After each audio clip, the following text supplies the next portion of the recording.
Gusti Lanang Toyo warga Banjar Tengah Desa Sideman Kecamatan Sideman Karangasem di Rundung Malang.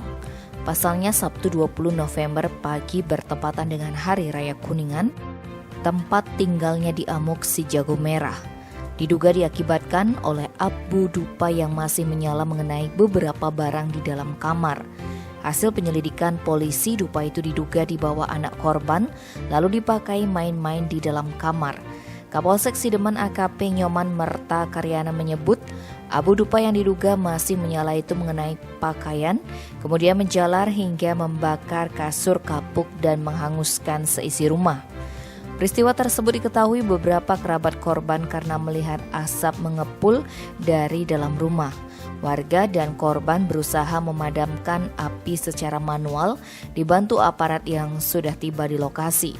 Akibat kejadian itu korban diperkirakan mengalami kerugian mencapai puluhan juta rupiah. Namun tidak ada korban jiwa dan luka akibat kejadian tersebut.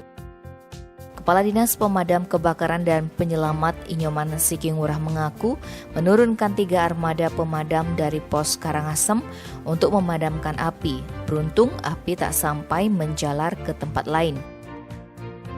Tim Bali Express melaporkan.